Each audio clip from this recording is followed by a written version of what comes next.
సదా నువ్వు చెరగని చరితవు కదా.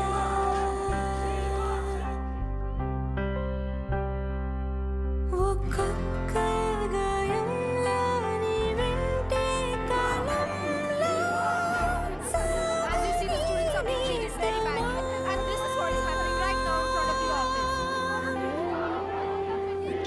మనం బల విహంగమై చరించిన ప్రపంచమే ఇవాళలా గతించిన సదా.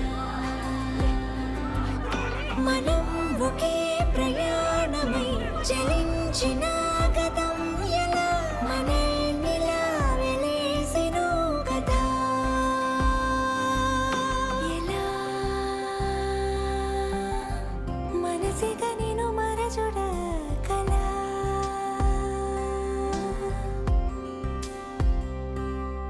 సదా నువ్వు చెరగని చరితవు కదా. ఎంత బ్రతిమలాడినా స్టూడెంట్స్ రాజీకి రాకపోవడంతో పోలీసులకి స్టూడెంట్స్ కి మధ్య పెద్ద ఘర్షణ జరిగింది. ఘర్షణ ఎక్కువ కాకుండా కంట్రోల్ చేయడం కోసం ఇంకా ఎక్కువ ఫోర్స్ వస్తుందని సమాచారం అందింది. ఈ సంఘటన సార్ ఒక్క నిమిషం, పోలీసులు స్టూడెంట్స్ మీద చేసిన దాడి గురించి ఏమంటారు? ఈ సెన్సేషన్ కేసు కనుక ఆయనకి క్లియర్ కాకపోతే సెంట్రల్ ఏజెంట్ వాళ్ళకి ఈ కేసు ఇవ్వమని చెప్పాలి. వాళ్ళకి చెప్పండి సెంట్రల్ ఏజెన్సీకి ఇవ్వమని. I think the police are doing the right thing and people should have some patience in these situations. I am a retired DGP and I know that ACP Sajjan Kumar and his team is doing a wonderful job with the investigation and they are right on track. మా అమ్మాయికి న్యాయం జరగాలని నేను ఇక్కడ పోరాడుతుంటే ఆ దుర్మార్గులు శిక్షించడం మానేసి రక్షించడానికి ప్రయత్నిస్తున్నారు. ఒక ఏసీపీ విచారించినంత మాత్రాన ఇక్కడ ఏమీ జరగదు.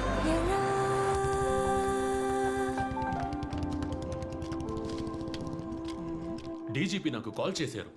ఇలాంటి ఒక ఆపరేషన్ జరిగేటప్పుడు నాకు ఇన్ఫార్మ్ చేయాలి కదా. నువ్వు చేసిన ఈ పనికి ఎవరు సమాధానం చెప్తారు? సార్, నేరస్తులకు వ్యతిరేకంగా అన్ని ఆధారాలు మన దగ్గర ఉన్నాయి. బట్ అయితే వాళ్ళని క్రైమ్ స్పాట్కి తీసుకెళ్లి స్టేట్మెంట్ తీసుకోకపోతే కోర్టులో ఎఫ్ఐఆర్కి వాల్యూ ఉండదు. ఆ విషయాలన్నీ నాకు తెలుసు సజన్. ఇప్పుడు ఉన్న సిచ్యువేషన్లో పోలీస్ స్టేషన్లోనే మనం వాళ్ళకి రక్షణ కల్పించలేం. పైగా క్రైమ్ స్పాట్కి వెళ్ళాలంటున్నావు. హోమ్ డిపార్ట్మెంట్ నుండి ఇంటెలిజెన్స్ రిపోర్ట్ వచ్చింది. ఒక suspected attack against you and your family.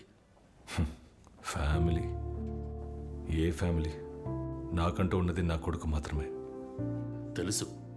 ఇటువంటి పరిస్థితిలో if required you can take a leave from this now. నీ మీద నా అభిమానంతోనే చెప్తున్నాను. DGP has given the word. ఇలా జరగడం ఫస్ట్ టైం ఏం కాదు కదా సార్. ఇప్పుడు నన్ను మార్చాలని పట్టుపట్టిన వాళ్లతో ఈ కేసుని విచారించడానికి సమయం కావాలని నేను అడిగినట్టు చెప్తారా? It's my request. సో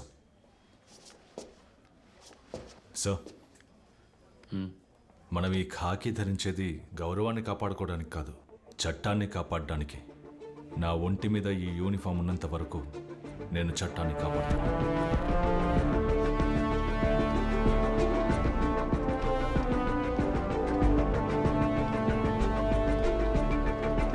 త్వరగా బాబు, రానా?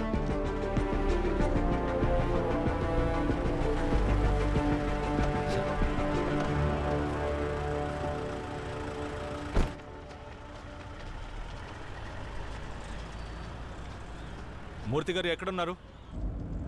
ఈరోజు వాళ్ళందరినీ మనం క్రైమ్ స్పాట్కి తీసుకెళ్ళాలి. నేను డీజీపీని కలవడానికి వెళ్తున్నాను. రిటర్న్ వచ్చేటప్పుడు బండి తిప్పు. రేయ్, సారీ రా. మిస్ అడిగితే నేనేం చెప్పాలి? ఏం పర్లేదులే, నేను మాట్లాడతాను. కొంచెం త్వరగా పోనీ, టైం అవుతుంది.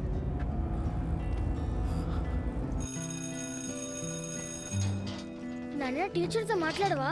నేను బిజీగా ఉండడం వల్ల టీచర్కి కాల్ చేయలేదు. తర్వాత చేస్తాను. సరే నాన్న, బాయ్. నాన్న, వై సో సీరియస్?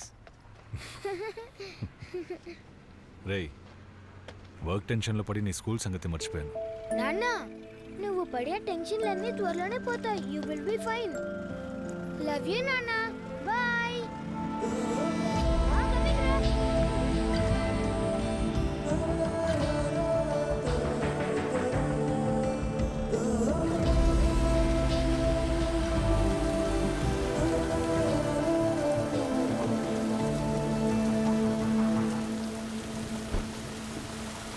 ఓకే, తర్వాత మాట్లాడతాను. సార్ ఏంటి మూర్తి, అంతా రెడీనా? సార్ అది ఏమైంది? సార్ అంతా రెడీయే, కానీ ఒక చిన్న విషయం జరిగింది, అందుకని. ఏంటి ప్రాబ్లం?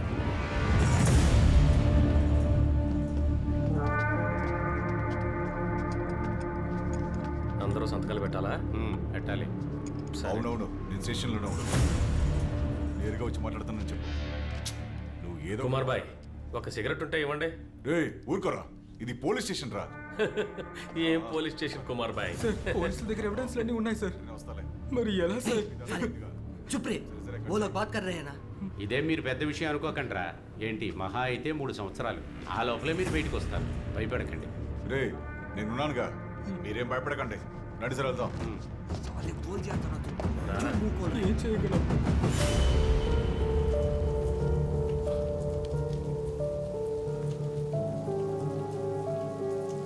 అధికారంలో ఎవరున్నా సరే వాళ్ళు చెప్పింది జరుగుతుంది.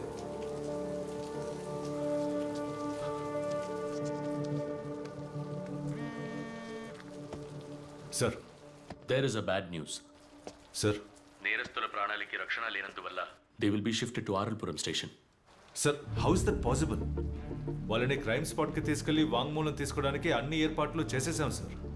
చివరి క్షణంలో మీరు ఈ మాట అనడం, దిస్ ఇస్ అబ్సర్డ్. సజన్, ఇక మీదట ఈ కేసుని ఆరల్పురం ఎస్పీ హ్యాండిల్ చేస్తారు. సో ఈ కేసు నుండి మిమ్మల్ని రిలీవ్ చేయమని పై నుండి ఆర్డర్స్ వచ్చాయి. బట్ సార్, ఐఎమ్ సారీ సజన్.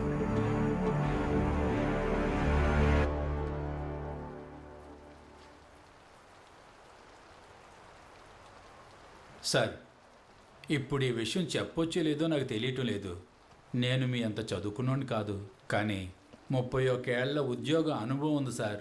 అందుకే చెప్తున్నాను, ఏ కేసుని పర్సనల్గా తీసుకోకూడదు సార్.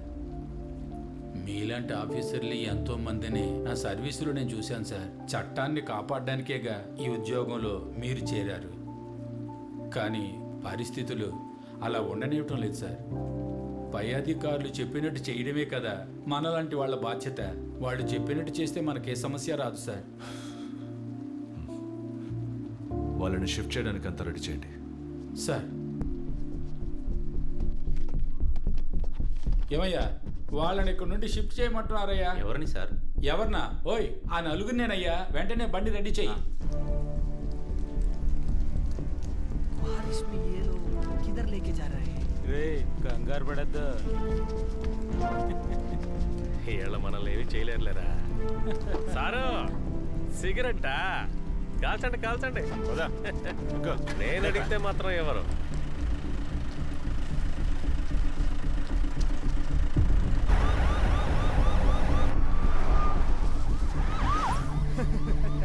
ये भाई, ये पुलिस वाला को देखो, कैसा देख रहे हैं साला. సరిగ్గా మేకప్ వేసుకుంటే 18 ఏళ్ల ముసలోళ్ళ ఉంటాడు. 30 రోజుల్లో ఈ దారుణం చేసిన వాళ్ళని మీ ముందు నిలబడతాను.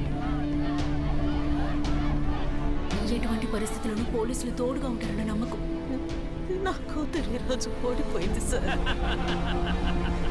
ఈ కేసు లేకుండా చేయడానికి ఎంత తీసుకున్నారని అడుగుతున్నాను సార్. పోలీసుల పేరు వింటేనే భయం వేస్తుంది.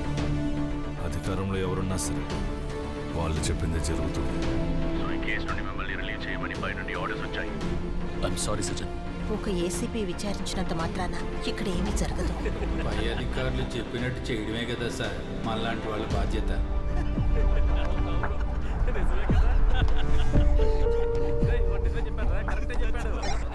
సుందర్, స్ట్రైట్గా ఎస్ఎల్పుర స్టేషన్కి వెళ్ళండి, మేము వచ్చేస్తాం. Copy sir. బండి స్ట్రైట్గా ఎస్ఎల్పురం స్టేషన్ పోని.